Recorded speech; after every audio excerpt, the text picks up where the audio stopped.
नवनीरदाभात् पीताम्बरादुर्नवीनफलाधरोष्ठात् पूर्णेन्दुसुन्दरमुखादरविन्दनेत्रात् कृष्णात् परं किमपि तत्त्वमहं न जाने। श्रीहरिः कल शाम तक प्रेमांकुर के उदय होने पर जो 9 लक्षण उत्पन्न होते हैं उनके संबंध में विचार हुआ था। प्रेम, ज्ञान,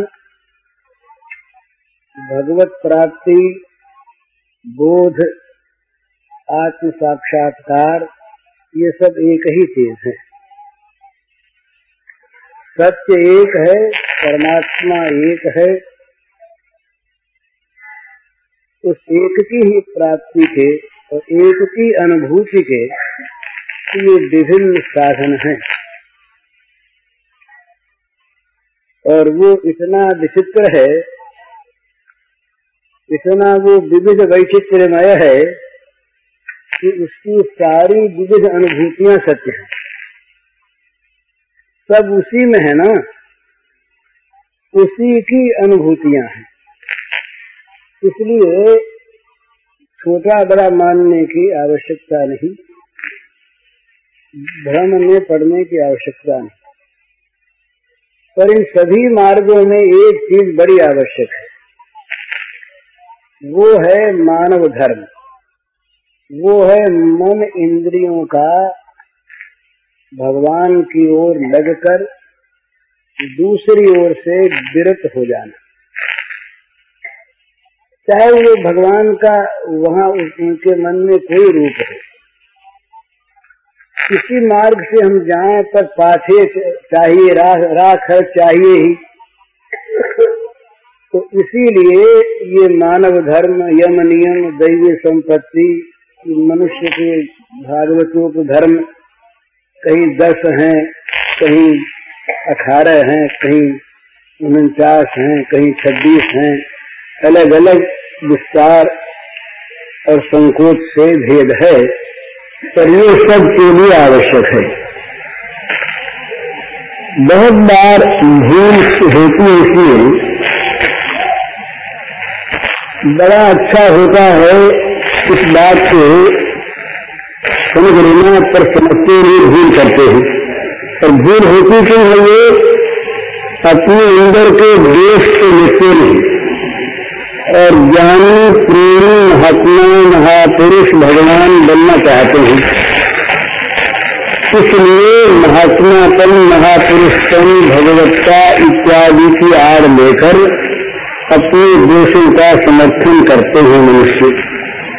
ये बहुत बड़ी कमजोरी और पतन का मार्ग है। प्रेमी कहते हैं कि प्रेम के मार्ग में कोई विधि निषेध नहीं, जो चाहे से आबाद करो और मन इंद्रियां वश में हो नहीं।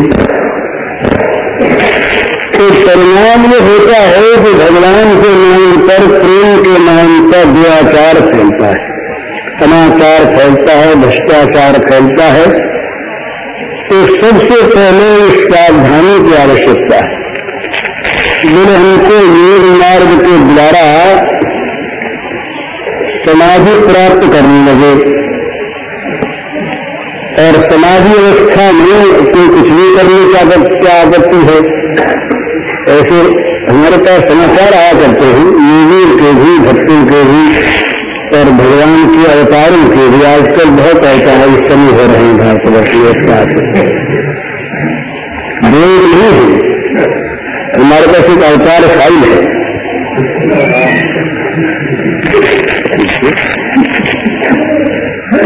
तो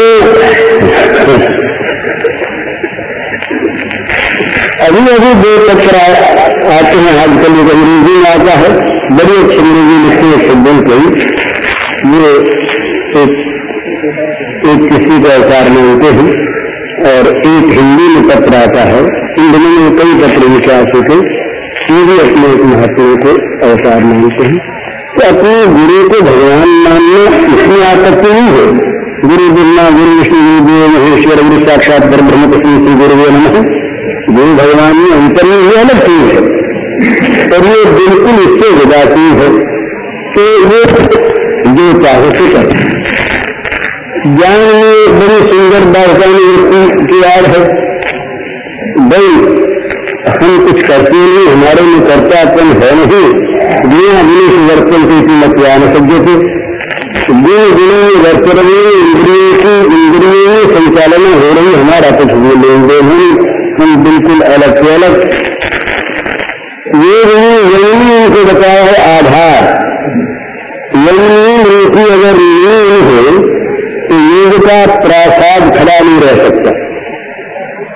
भगवान की अनुरक्ति के साथ विषय विरक्ति में हो तो प्रेम की इमारत बन नहीं सकती।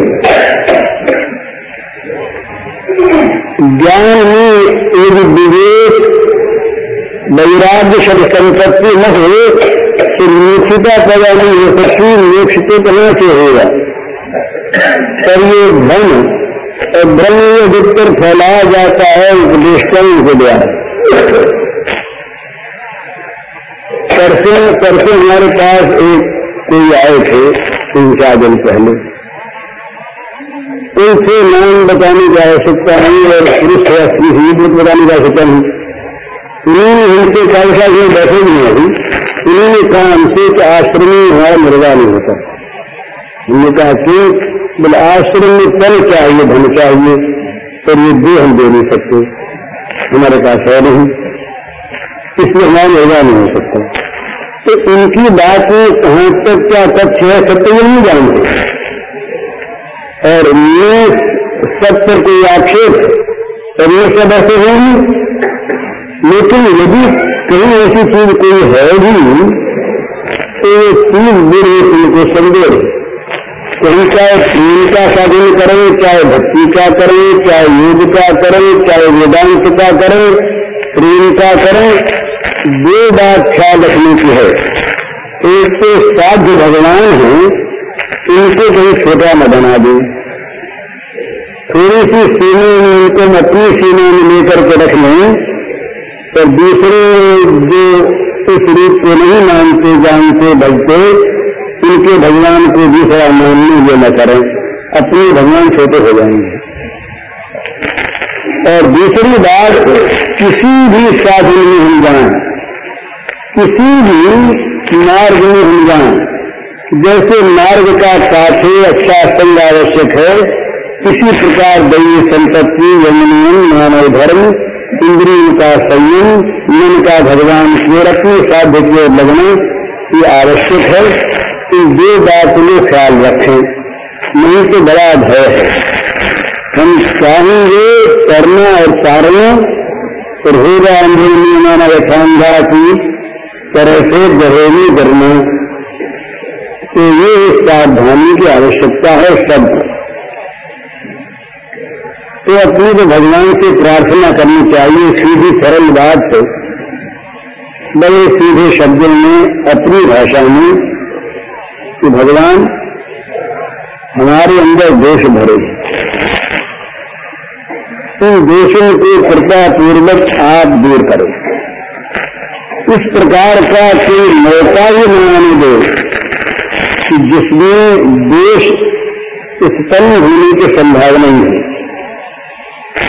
और यदि हम कहीं गिरने लगे तो आप तत्काल हाथ पकड़ लें, पकड़ते हैं हाथ। भगवान का यदि आश्रय होता है तो ऐसा चमत्कार होता है कि गिरते हुए को तत्काल भगवान पकड़ लेते। तो गांधी जी ने अपने जीवन में लिखा है, वो इंग्लैंड में थे, एक होटल में थे, अभी नौजवान थे, तो यहाँ कुछ ऐसी घटना हुई और गांधी जी के मन में ऐसा विचार आया कि कत्ल होने जा रहा है। तो वहां पर एक बड़ी उम्र के सज्जन थे, वहां पर उनको उसने भगवान ने भेजा और एक उनके मन में राम नाम याद आया। तो इसलिए तो उन्होंने तो कहा भाई मोहनिया क्या करता है, मोहन का नाम था मोहनदास करमचंद, क्या करता है मोहनिया, सावधान हो गया और राम का नाम याद आ गया। गांधी जी लिखते हैं उस दिन अगर मेरे पास राम नाम नहीं था तो राम नाम यदि याद न आता तो मैं अपने जीवन को निष्कलंक नहीं बता सकता, गिर ही चुका था। तो मेरा बड़े बड़े लोग कुसंग में जाकर जल जाते हैं, इसलिए दुष्संग सर्वसंग त्याज्य, बड़ी भलदास नरक कर पाता, दुष्ट संग जन देह विधाता। बुरे संग को कभी दिखाता, नदी नरक में रहना बरम अच्छा। नरक में रहने से पाप का फल भोग कर हम पाप की ऋण से मुक्त होते हैं, पर बुरे संग के नए नए पापों को उत्पन्न करने वाली, पैदा करने वाली खान है। ये पाप खान, इसको पाप खान कहा है, पापाकर। ये दुष्संग का नाम है पाप की खान, अधखान, पाप की खान है। पाप यहाँ से पैदा होते हैं और दुष्संग का सीधा अर्थ यही है कि हमारे मन में, हमारी इंद्रियों में, हमारे जीवन में विकार पैदा हो जाए और भगवान से विमुखता आने लगे। ये सारा का सारा दुष्संग है, ये चाहे आदमी का हो, चाहे स्थान का हो, चाहे साहित्य का हो, चाहे चित्र का हो, इंद्रियों के किसी विषय का हो और मन के किसी विषय का हो, ये दुष्संग है। दुष्संग का सर्वथा त्याग आवश्यक है। बड़े से बड़ी, कड़ी से कड़ी बुरी स्थिति के आदमी सह ले, कोई आपत्ति नहीं। अभाव से अभाव में ग्रस्त हो जाए, कोई आपत्ति नहीं, पर बुराई से बचने का प्रयत्न नहीं, ये जी जान से करो और इसी के लिए भगवान से बल मांगे। हे नाथ, आप शक्ति दे, आप बल दे, जिससे बुराई से बच सके। बुराई करते रहे और भगवान से क्षमा मांगते रहे, ये ठीक नहीं। बुराई की जड़ कट जाए, हमारे जीवन में से अनर्थ निकल जाए, सच्चा अर्थ भगवान हमारे जीवन में आ जाए, हम भगवान को कह सके तुम हमारे हो। ये जब ये तभी कह सकेंगे जब हम किसी अनर्थ को हमारा नहीं मानेंगे, तभी सच्चे अर्थ में भगवान को अपना कह सकेंगे और फिर भगवान से बड़ी सरल भाषा में कहेंगे कि नाथ इतना हमें कह लेने दो, हम तुम्हारे हैं। एक देखिए पद है, कहा बड़ा सुंदर पद है, इसमें भूलते हुए रविन्द्रनाथ का है, गीतांजलि में बड़ा अच्छा है। तुम्ही अमार आपन, तुम्ही अमार आपन, तुम्ही आछो अमार काछे, एक कथी बोलते दाओ हे बोलते दाओ। अब ये बड़ी सुंदर चीज है, वो भगवान से प्रार्थना करता है कि तुम मेरे अपने हो, तुम मेरे अपने हो, कि दूसरे मेरे अपने को नहीं छोड़ चुका है। मैंने पाप की बात तो है ही नहीं, बुरी चीज को तो छोड़ ही चुका, लेकिन जिनको अपना मान करके तुम्हें भूल रहा था उन सबको छोड़ चुका। तो तुम्ही आता अमार आपन, तुम्ही आछो अमार काछे, मेरे पास हो, एक को बोलते दाओ, बोलते दाओ, ये मुझे कहने, ये मुझे कहने की छूट दे दे, अर्थात इस बात को मान लो। तुम्ही अमार आपन, तुम्ही आछो अमार काछे, एक कथा तुम बोलते दाओ हे बोलते दाओ। तुम मेरे अपने हो और सदा मेरे पास हो, ये बात मुझे बोल लेने दो, कह लेने दो, मतलब मान लो इस बात। तुम्हार मधी मोर जीवनेर सब आनंद आछे, एक कथा तू बोलते दाओ हे बोलते दाओ। तुम्हारे अंदर ही मेरे जीवन के सारे आनंद भरे हैं, केवल तुम्हारे अंदर और कहीं, केवल तुम्हारे अंदर, तुम्हारा मधे केवल तुम्हारे अंदर मेरे जीवन के सारे आनंद भरे हैं, ये मुझे कह लेने दो, कह लेने दो।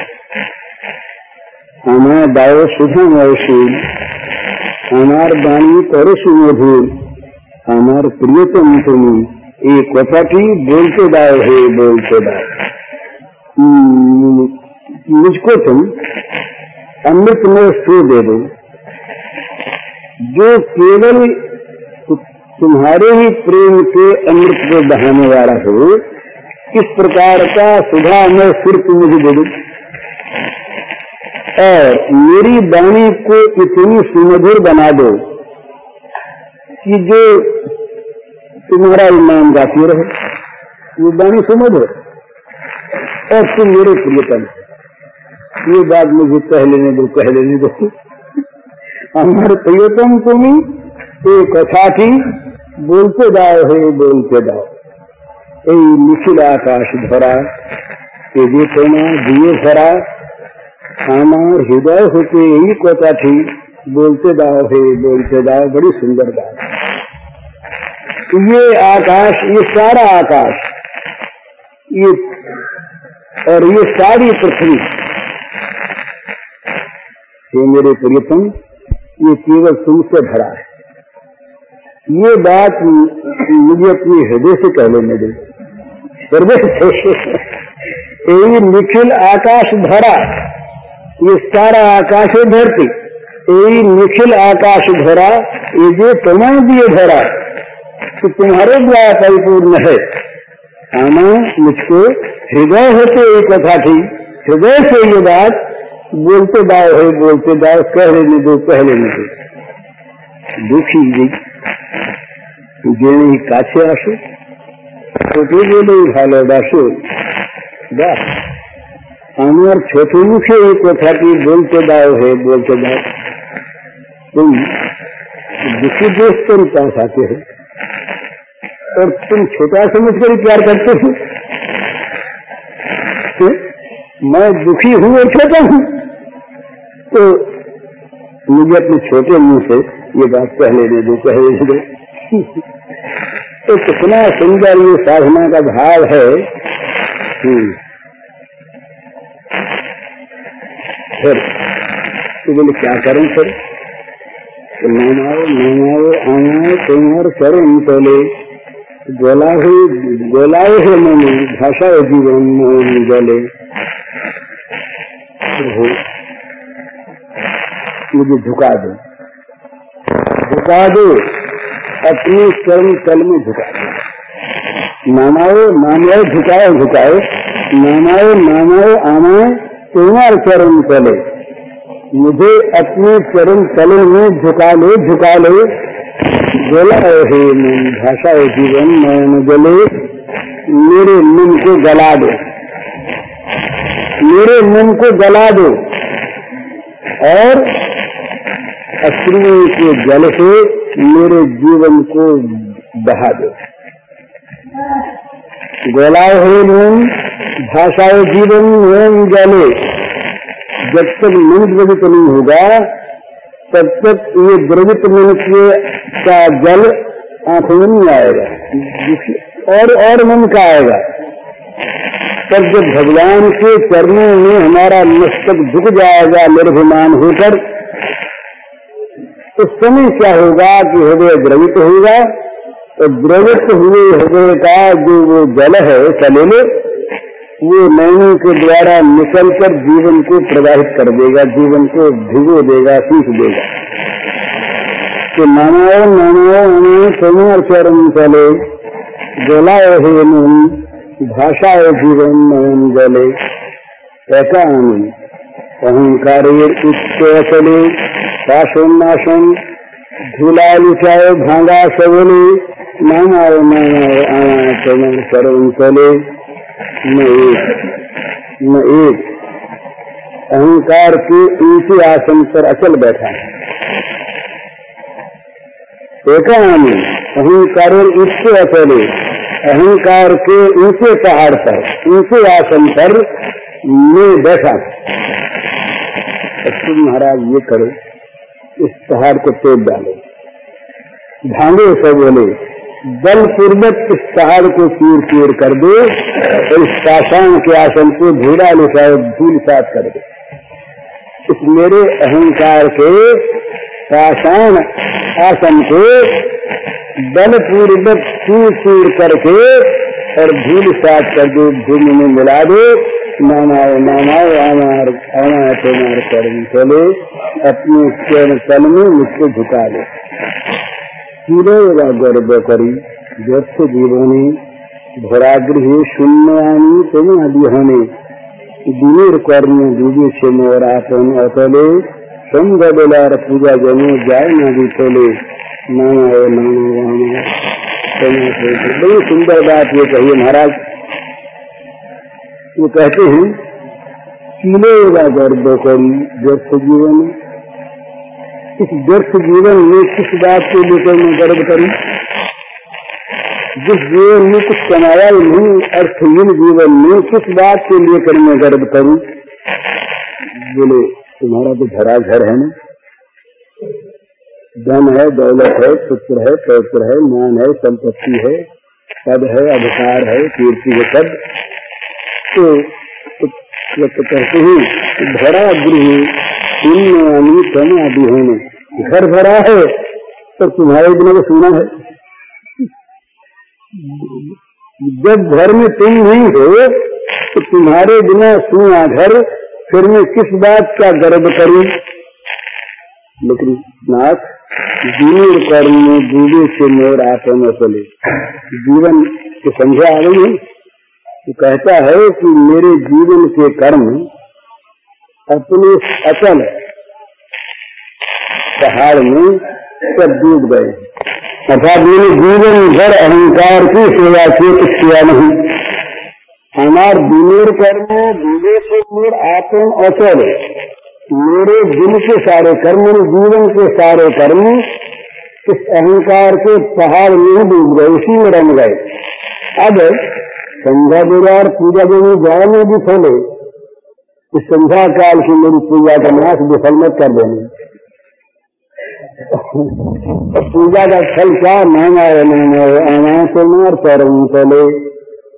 तो कहने का मतलब ये है कि मनुष्य को जब अपनी बुराई को लेकर के बुराई का ध्यान होने लगे और बुराई के लिए जब पश्चाताप होने लगे, तब स्वाभाविक भगवान के सामने उसकी आर्त पुकार निकलती है। और ये आर्त पुकार जब निकलती है, आर्त पुकार जब निकलती है विश्वास के साथ, तुरंत भगवान सुन लेते हैं। सुदूराचार्य अतिजो सुदूराचार्य भजते नाम अनुभात साधुरे सम्मुख सम्मुदेश तो हिंसा। ये आर्त पुकार उसके द्वारा नहीं निकलती, प्रबुद्ध नराधन, उस नराधन के द्वारा ये आर्त पुकार नहीं निकलती, ये नहीं होता भगवान के सामने।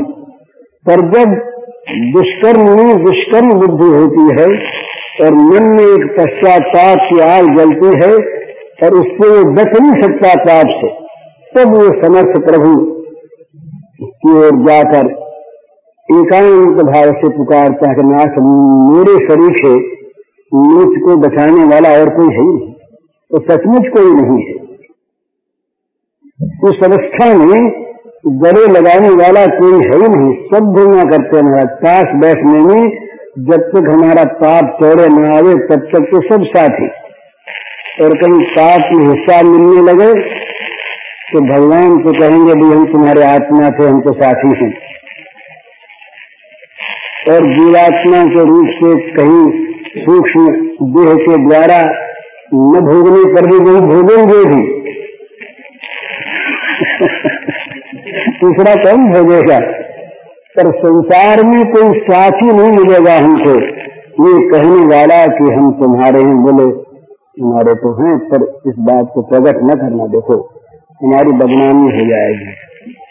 तो सारी बदनामी को सिर ले लेने वाले वो भगवान हैं।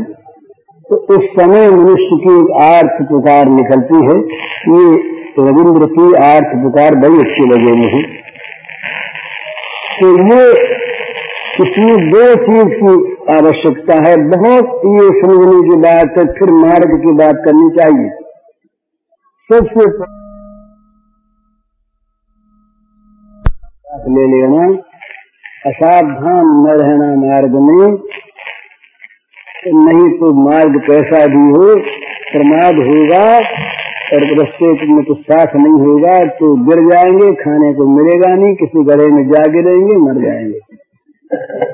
तो पहली चीज तो है ये दैव संपत्ति के गुण, इंद्रियों के विकार से बचना, मन को भगवान की ओर लगाना और ऐसे सारे कार्यों से, पांचों इंद्रियों के सारे कार्यों से जहां तक हो बचकर रहना और बचकर अपने को रखना, जिसमें विकार के लिए गुंजाइश न हो। दूसरी चीज, अपने साध्य में जो हमारा इष्ट है उसमें और अपने साधन में कभी भी हीन बुद्धि न करना। इसका अर्थ ये नहीं कि दूसरे इससे हीन है, दूसरे नीचे हैं और ये हमारा ऊंचा, ये नहीं। अपने में हीन बुद्धि नहीं, अपने इष्ट भगवान राम के लिए किसी ने पूछा, जिसे कहा कि नहीं हमें पता नहीं, ऐसी सुनी हुई बात है कि भाई तुम्हारे राम जो है तो 12 कला अवतार हैं और श्री कृष्ण ये 16 कला अवतार हैं, तो तुम राम ही को भजते हो तो तुलसीदास जी प्रसन्न हो गए, बड़े खुशी हुए। श्री कृष्ण 16 कला है कि नहीं, इस बात को तो बोले ही नहीं, ये तो मैंने सुनी नहीं उन्होंने।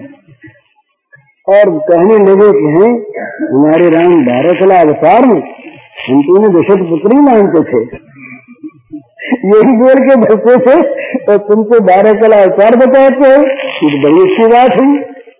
ये भय अपने मन में रखे और भगवान से प्रार्थना करे कि हमारी इस यात्रा को आप निर्विघ्न चलाओ। और यात्रा में सबसे अच्छी बात है ये है, यदि हम कर सकें किसी भी यात्रा में, किसी भी प्रकार की ये साधन की यात्रा में एक बात अगर हम कर सकें तो वो सर्वोत्तम है, वो सब प्रकार सुरक्षित है। वो ये कि जिसको हम पाना चाहते हैं उसके साथ हम, जिसको हम पाना चाहते हैं वो यात्रा के लिए चल पड़ते हमारे साथ होगी, उसकी सन्निधि में हम चल रहे हैं, उसकी देख रेख में हम चल रहे हैं। हमें केवल उसी को याद रखते हुए चलना है, उसी में मन लगाए हुए चलना है, उसी की ओर ताकते हुए चलना है, उसी को भजते हुए चलना है और तरफ ताकना नहीं। तो प्रतिज्ञा करके घोषणा करता है वो अपनी तरफ से, योगक्षेमं वहामि अहम वहामि।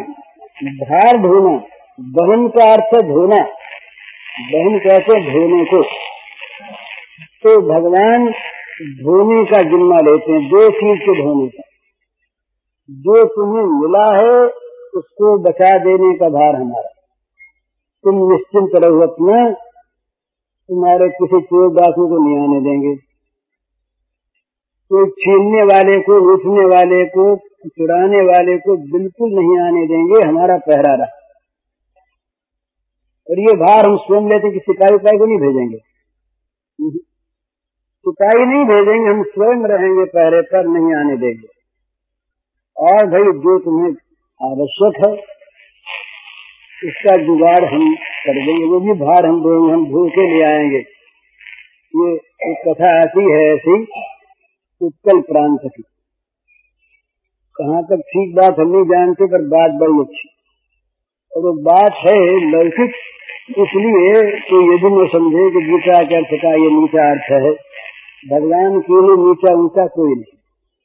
श्रीनंद बाबा की जूती दिखा सकते हैं और अनंत ब्रह्मांड को विधृत भी कर सकते हैं अपने रोम रोम में, और सबसे परे भी रह सकते हैं। इसलिए भगवान में सारे अर्थ खटते हैं, भगवान का ये जो खेल सब अर्थों में हम ले सकते हैं, कोई आपत्ति नहीं। सब नीचा लेने वाला खुद नीचा है, ये अलग बात।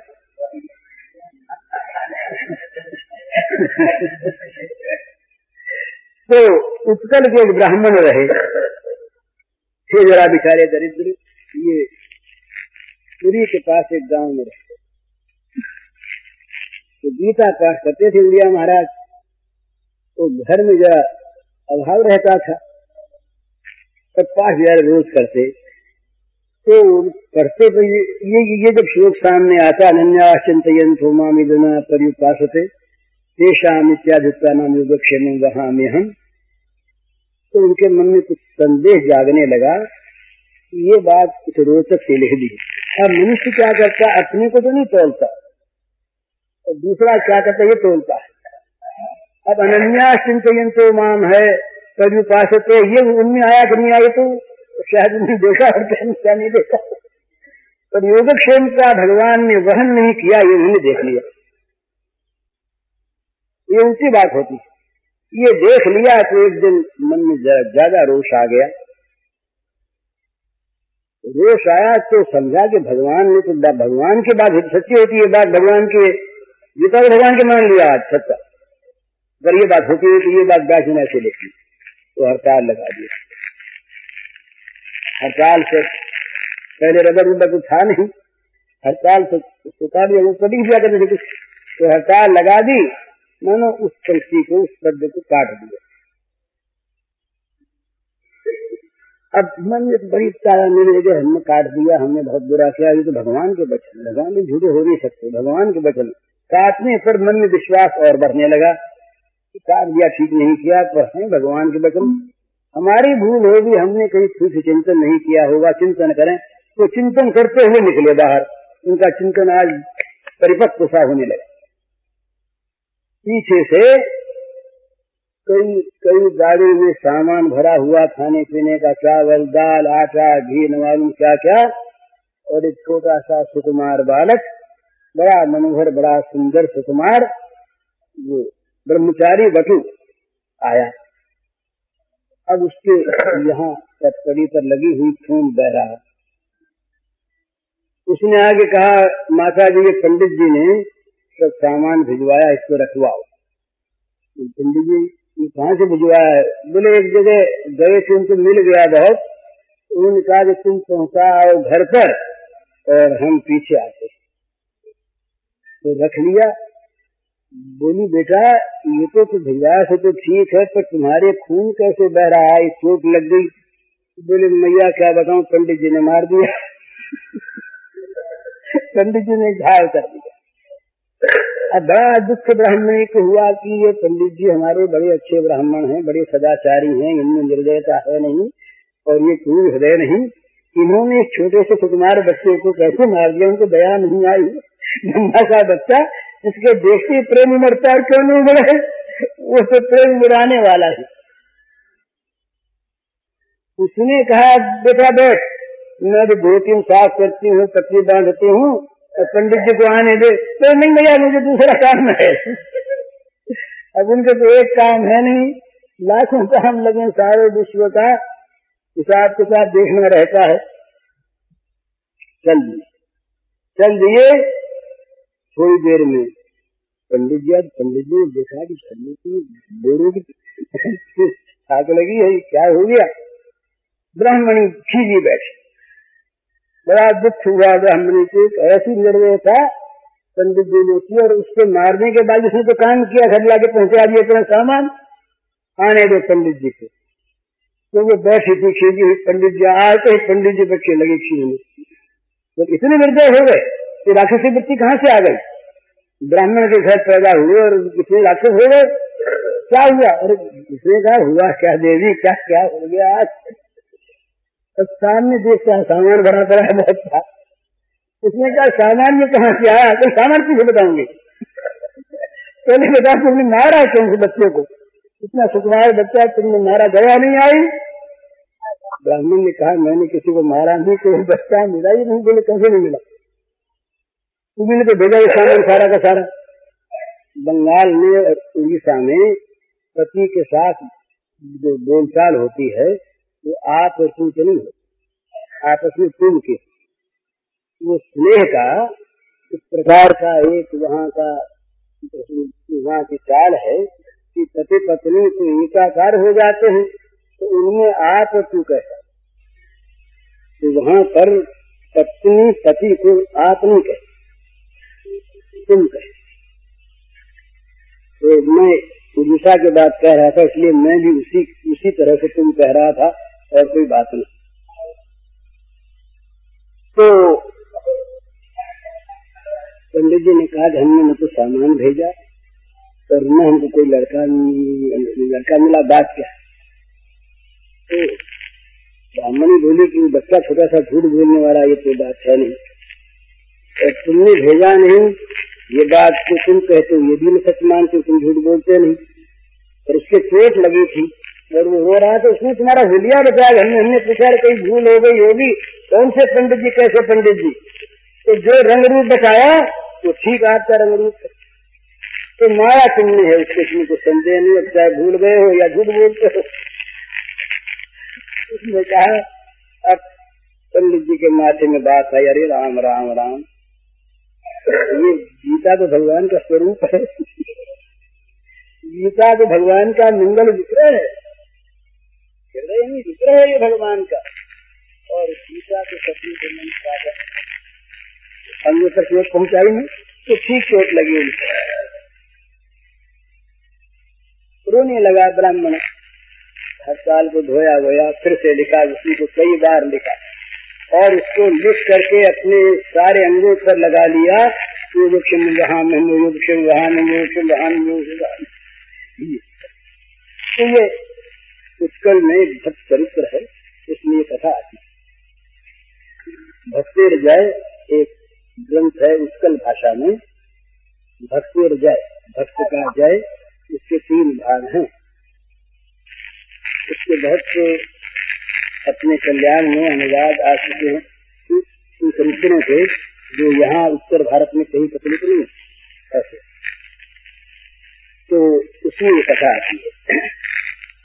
तो भगवान योगक्षेम बहाम्य हम, ये भगवान की प्रतिज्ञा।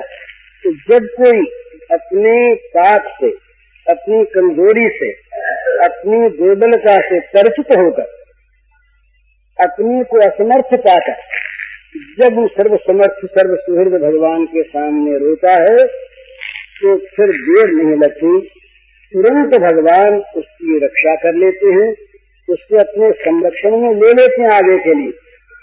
ये तो हम लोग क्या करते हैं, या तो बन जाते हैं परम ज्ञानी या बन जाते हैं भगवान, इसलिए भगवान की आवश्यकता हमको रहती नहीं।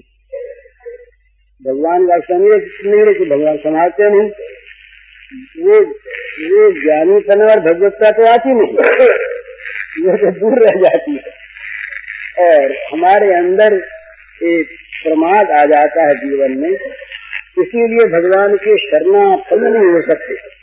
भगवान के शरणापन्न होने के लिए आवश्यकता 2 बात की है, और बड़ी सुंदर बात है, ये सब कर सकते हैं, सत्य काम की बात, कोई मन वश में नहीं होता, अलग बात नहीं होता। ये तो बड़ी सीधी बात है, अपने में दैन्य का विश्वास और भगवान के सौहार्दमय सर्वशक्तिमत्ता में विश्वास, बड़ी सीधी बात। हम अपने को देखें, हम कुछ करने में समर्थ हैं क्या? कुछ भी करने में हम समर्थ हैं क्या? बिल्कुल समर्थ नहीं। हम तो खाली बड़े जोर से अहंकार के नशे में बोलते हैं, अभी पागल हो जाए, अभी हार्ट फेल हो जाए, अभी लकवा मार जाए, अभी गिर पड़े। अरे हमारे में है क्या? ये तो वो कमल के पत्ते पर जैसे बूंद पड़ी है, नलिनी दलगत जल में तरलम, देर नहीं लगती इस बूंद को गिरते, कच्चा घड़ा टूटते क्या देर लगती है। ये तो हमारी स्थिति है। तो हम किस बात के मूली हैं, किस बात पर गर्व करें?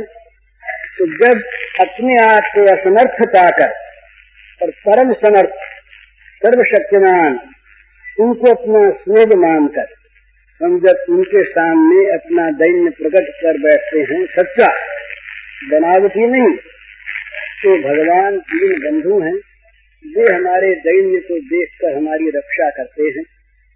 और ये बहुत लोगों का अपने जीवन में अनुभव भी होगा, हो सकता है भी, कि जो भगवान के आश्रित हैं उनको भगवान ने हर तरह से हर जगह बचाया है, और ऐसा बचाया है कि जिसकी कहीं पर कोई तुलना नहीं, बाहर भी भीतर भी, लौकिकता में भी और पारमार्थिकता में भी, दोनों क्षेत्रों में।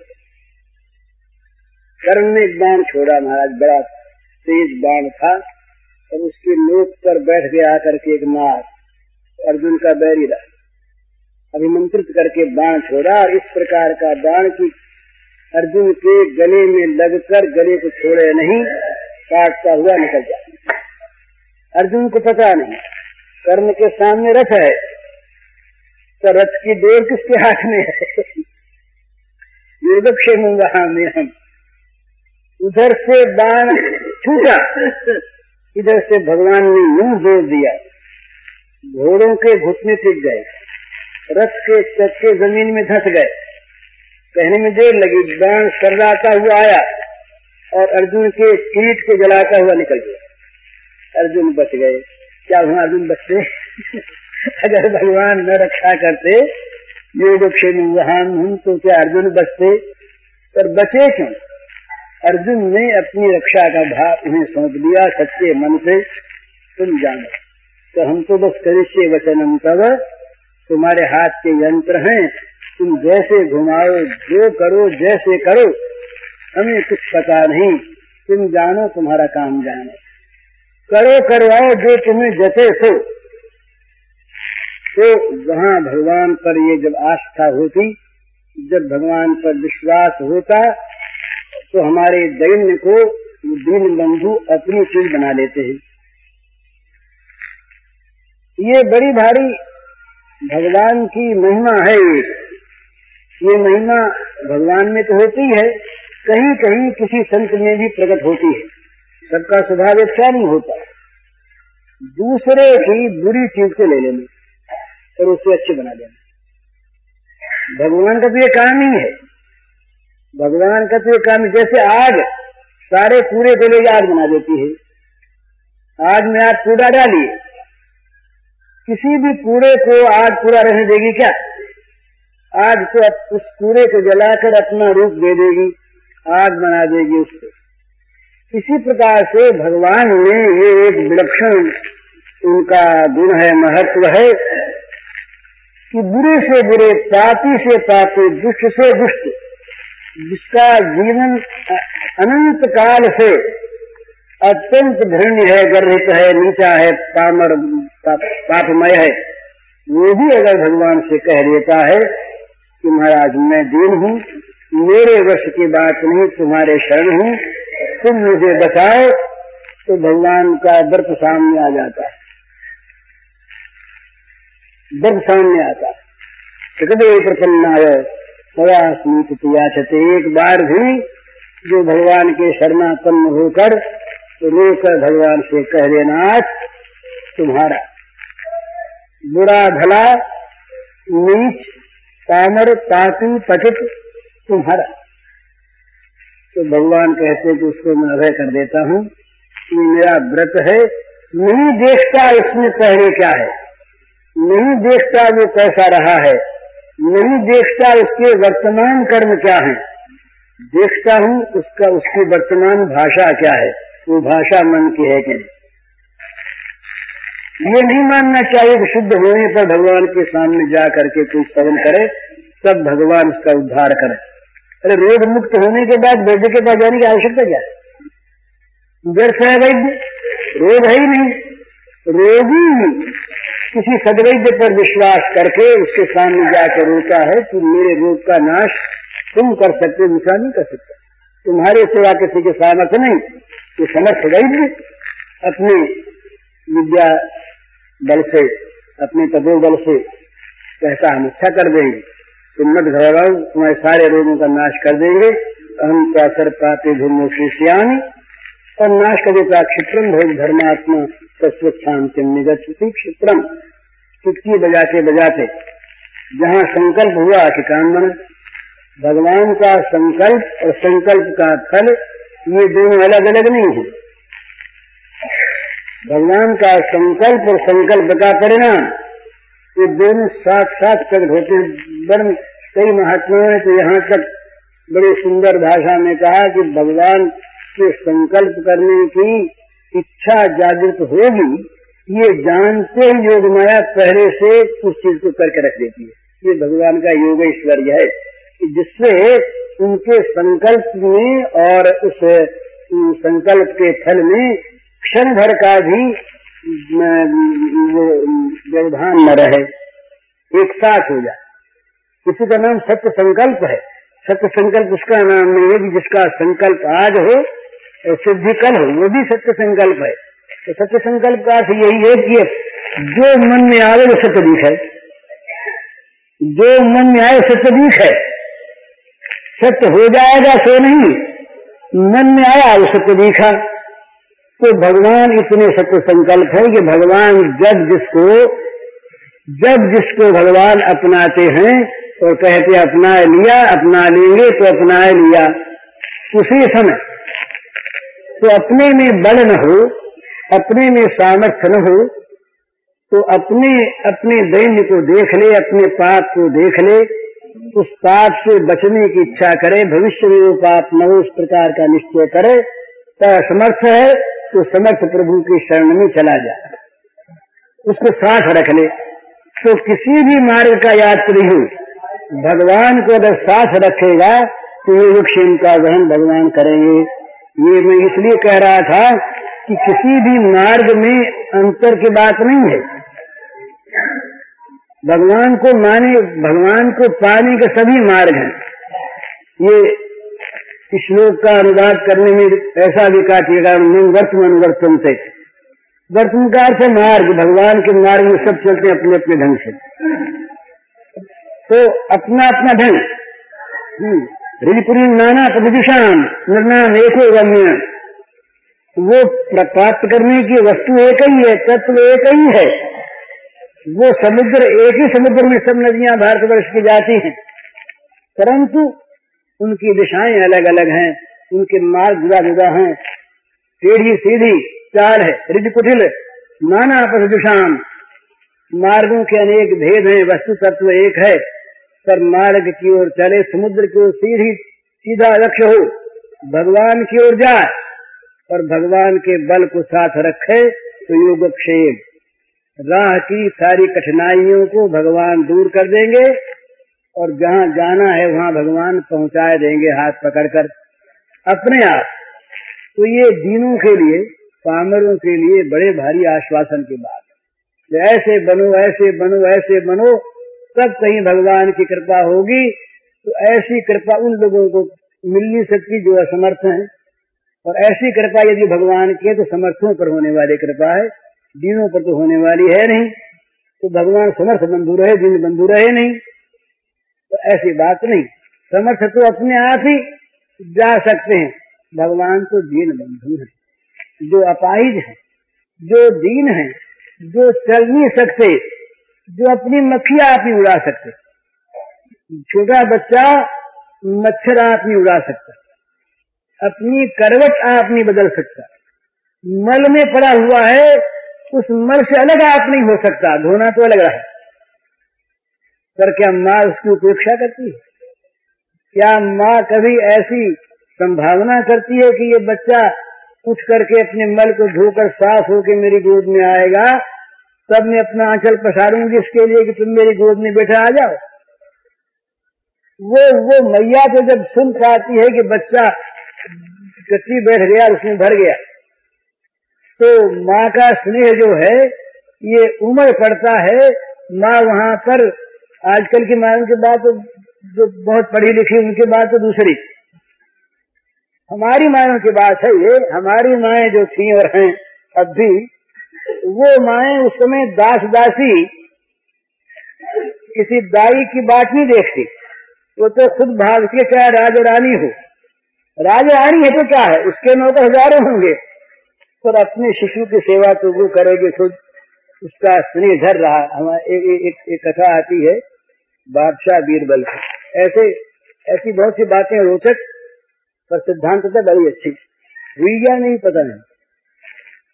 एक बार बादशाह ने कहा बीरबल से कि देखो भाई, हमको मालूम होता है कि तुम्हारे ईश्वर जो हैं उनमें ताकत वाकत नहीं, तो कहीं बैठे भी अपना काम कर दें तो बोले क्यों? तो बोले अगर ताकत हुई तो अवतार क्यों लेते, उतर के क्यों आते? फिर वो बहिष्ठ में जहाँ कहीं बैठे हैं स्वर्ग में, वहाँ बैठे हुए ही 7वें आसमान में, और वहीं से अपना काम कर देते, आते क्यों? और हमारे खुदा ये तो ऐसे हैं कि जो कहीं भी रहें अपनी ताकत से सारा काम कर देते हैं। तो तुम्हारे ईश्वर तो शक्ति वाले नहीं। तो बीरबल ने कहा अच्छा जहाँ पना कुछ दिनों बाद हम जवाब देंगे इसका सोच करके, युक्ति तो मन में आ गई, उसमें थोड़ा समय लगने की चीज थी उस विधि को बनाने में। तो उन्होंने अकबर का छोटा शहजादा था शाहजहां, छोटा बच्चा था, तो बच्चे का वैसे ही इतना ही उसी रंग रूप का वैसा का वैसा ही एक मोम का पुतला बनवाया, ठीक वैसा ही हुबहू वैसे कपड़े पहना दिए। और रोज शाम को ये जब जमुना के किनारे जाके बादशाह बैठते तो वो शाहजहां बच्चा भी पास आके बैठता और बीरबल भी बैठते। तो इन्होंने क्या किया, उस दिन कोई दूसरी ऐसी व्यवस्था कर दी कि शाहजहां को तो भेज दिया दूसरा खेल देखने के, और शाहजहां के स्थान पर उस मोम के बच्चे को ला के पहले से बैठा दिया। बादशाह के मन में कोई बहम था नहीं, देखा कि वही बच्चा बैठा है, बैठ गए पास। अब बैठ गए, बातें होंगे इतने में तो पहले से सारी योजना बनी बनाई थी। एक ऐसा धक्का लगा उसको बच्चे को कि पानी में गिर पड़ा, जमुना की धार में गिर गया। गिरते बादशाह कूदे और लोग पूरी बीरबल भी कूदे। वो तो सारी योजना ठीक थी, बच्चे को कैसे निकाल लिया दूसरे आदमी। बीरबल ने हाथ जोड़े, बोले जहाँ पना हम लोग सब ताबेदार थे यहाँ पर, हम क्या खिदमत से चूकते इस वक्त? क्या बच्चे को डूबने देते हम शहजादे को? हम निकाल आते, आप क्यों कूदे? तो बादशाह ने कहा कि तुम मालूम होता है तुम्हें कोई अकल नहीं। क्यों? अरे बोले हमारा बच्चा डूबता है, हमसे रहा कैसे जाए? ये तो हम जानते हैं कि तुम निकाल लाते, पर हमारा बच्चा जब डूबने लगे तो हम रहे कैसे? हमसे रहा नहीं गया भैया। तो बोले भाई हमारे ईश्वर जो शक्तिमान के साथ ऐसे स्नेह वाले थे, दयालु भी हैं, उनसे रहा नहीं जाता, इसलिए उतर करके आते हैं खुद और अपने बच्चों को बचाते हैं। हमारे खुदा जो हैं वो केवल शक्ति वाले नहीं हैं, वो सूझ भी हैं, दयालु भी हैं, अपने प्रेम करने वाले भी हैं। तो महाराज कहीं भगवान के शरणापन्न होने पर भगवान कहीं हमारे मल से डरते हैं क्या? भगवान कहीं हमें मैला कुचैला देखकर हमसे नफरत करके घृणा करके हमको क्या करके वाला वो हम हमारे साथ क्या अच्छा ये कर लेते हैं? भगवान क्या हमको छोड़ देते हैं? भगवान का ये कह देते हैं कि तुम हमारे नहीं, और तुम जब साफ होके आओगे, विशुद्ध होकर के आओगे, जब तुम हमारे योग्य बन के आओगे तब हम तुम्हें अपनाएंगे। तो ऐसे भगवान तो शक्तिमान भले ही हो, पर ऐसे भगवान के हृदय में स्नेह तो है ही। तो हमारे भगवान जो है, भगवान ने एक बात बड़ी सुंदर कही, ये गीता का एक श्लोक है। आप लोग तो गीता में, हम तो गीता होगा जानते नहीं बिल्कुल, सुनी सुनाई बात इधर उधर की भानुमती का उनका जोड़ देते हैं, कुछ आता वाता है नहीं। तो गीता में कहा भगवान ने सूर्यम सर्वभूता नाम जातवा नाम शांति मृत्यु, पहले तो अपनी शक्ति बताई। यहाँ जो भगवान बोले वो निर्विशेष निर्गुण निराकार निरीह भगवान नहीं बोले, यहाँ तो कर्ता भोक्ता भगवान बोले। सच्ची बात, भोक्ता तो पहले अपने मुंह से ही कह दिया, भोक्ता अहम यज्ञ तपसाम सर्वलोक महेश्वरम, और सर्वलोकों का जो महेश्वर हुआ करता हो ये बन नहीं सकता। फिर वो महेश्वर तो रहे कैसे? शासन जिसके हाथ में हो, वो अगर निष्क्रिय बैठा रहे तो शासन चल नहीं सकता। वो फिर कहीं जंगल में जाकर के अपना वानप्रस्थ आश्रम ले ले। अगर वो लोक महेश्वर है, अगर वो शासक है, तो शासक को क्रिया करनी पड़ेगी, शासक निष्क्रिय नहीं रह सकता। तो यहाँ कर्ता भोक्ता भगवान जो है, और कर्ता भोक्ता कैसे? सबसे ऊंचे वो कहते हैं कि जो कुछ भी तुम जिसके लिए खाने को देते हो यज्ञ, वो सारा का सारा मैं खाता हूँ, मुझको मिलता है। और जितने भी संसार में शासक हैं छोटे बड़े मनुष्य देवता सब, उन सब का महान ईश्वर में परमेश्वराणाम कर्मम महेश्वरम सर्वलोक महेश्वरम, समस्त लोगों का महान ईश्वर ऐसा मैं। अब महाराज ऐसी बढ़िया बात कहते हैं कि किसी के लिए कोई भी शर्त रखी नहीं। बोले तुम एक जीव हो के नहीं बताओ, बात ही बुनियाद में नहीं पूछते। बोले बताओ तुम एक प्राणी हो के नहीं, बोले हम प्राणी तो हैं। बोले पाप की, बोले पाप नहीं पूछते हम। तुम बताओ प्राणी हो के नहीं, बोले प्राणी हो। बोले तुम प्राणी हो तो हम तुम्हारे मित्र हैं। तुम सर्वभूतानाम, सर्वभूतानाम शब्द है, बोला भक्तानाम मुक्तानाम कुछ नहीं। सर्वभूतानाम, प्राणी मात्र के हम सूर्य में। कौन सूर्य में है? जो सबके कर्ता भोक्ता है वो, जो सबके महेश्वर है वो, जो सर्वशक्तिमान है वो, जो सर्वज्ञ सर्वशक्तिमान सर्वतो चक्षु, जिनसे भूल नहीं होती, जो सब कुछ करने में समर्थ। एक आदमी ऐसा है कि जो हमारा मित्र तो है, तो बेचारा जानता नहीं हमारा भला काहे में, तो बंदर के वहां गले काट देगा। बंदर को तलवार दे दी, उसने गला काटे, सूरत तो था पर था बेवकूफ। तो एक आदमी हमारा मित्र हो पर उसको ये पता न हो कि इसका किसमें लाभ होगा, तो उसके द्वारा हमारा अनिष्ट हो सकता है। एक आदमी जानता तो है पर जिसमें करने की ताकत नहीं है, वो क्या करेगा? एक आदमी जानता भी है, करने की ताकत भी है, पर भूल जाता है, प्रमाद कर जाता है, वो भी नहीं कर सकता। और ताकत भी है, प्रमाद भी नहीं करता, जानता भी है, पर हमारा मित्र नहीं, तो वो हमारा भला क्यों करने आवे?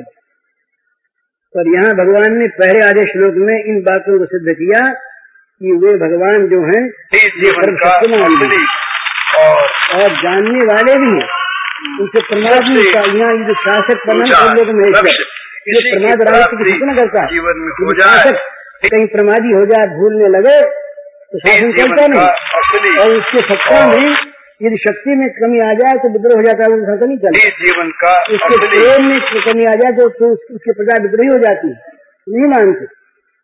तो वो सर्वज्ञ भी है, भूल करने वाला नहीं है, सर्वशक्तिमान भी है, और ये होते हुए हमारा अपना है, हमारा सुहृद है। तो भगवान के सौहार्द पर हम विश्वास करें, तो सौहार्द पर विश्वास करके अपने को दीन मानकर भगवान के चरणों में बिना शर्त के अपने को डाल दें। हे नाथ हम असमर्थ, ये असमर्थता ही योग्यता है। भला ये किसी कार्य की योग्यता न होना, ये शरणागति की योग्यता है। जहाँ कहीं थोड़ा सा काम अपने आप करने लगा, फिर जरा संभाल में कमती हो जाएगी। बच्चा जब करवट बदलने लगेगा तो माँ फिर करवट बदलाने का ख्याल नहीं रखेगी, वो काम अपने कर लेगा। बच्चा जब हाथ हिला के मक्खी को उड़ा देगा तो फिर माँ मक्खी उड़ा नहीं आएगा, पर मक्खी भी नहीं उड़ा सकता, हिल भी नहीं सकता, केवल रो सकता है। तो उसका सारा काम माँ अपने आप निगाह रखेगी कि कहीं बच्चा रोए भी नहीं और कहीं पड़ा रह जाए किसी गंदगी में तो बीमार हो जाए। यशोदा मैया रक्षा करती थी, तो एक बंदर की पूंछ पकड़ने भागे, अरे बोले बंदर खा जाएगा। एक बार इन्होंने क्या किया, खेल बड़ी नटखट रहे तो बछड़े की पूंछ पकड़ ली। बछड़े की पूंछ पकड़ लिया, बछड़ा दौड़ा, तो लटके हुए जाए पीछे पीछे लटके हुए जाए, तो मैया चीख पड़ी, अरे दौड़ो दौड़ो कोई दौड़ो, अरे गिर जाएगा, कहीं पैर की ठुड़के लग जाएगी, कहीं चोट लग जाएगी, और ये अपना हंसे, ये तो पकड़ के पूंछ हंसते हुए चले जाए, और बछड़े को मजा आवे। ये हाथ, ये इन हाथों का स्पर्श हो गया तो ब्रह्म स्पर्श हो गया, प्रत्यक्ष ब्रह्म स्पर्श, शरीर स्पर्श नहीं, तो निहाल हो गया। लेकिन माँ यशोदा के मन में बड़ी चिंता, तो भगवान की चिंता जब वहां करती है तो भगवान हमारी चिंता नहीं करेंगे। तो अपने को दीन मानकर भगवान के चरणों में हम डाल दें तो हमारा सारा काम बन जाए, और वो ऐसा बने कि दूसरा को उसे बना नहीं सकता। पूज्य श्री भाई जी के इस प्रवचन का शीर्षक है शरणागति और प्रेम के भाव, और इसका कैसेट संख्या है 3।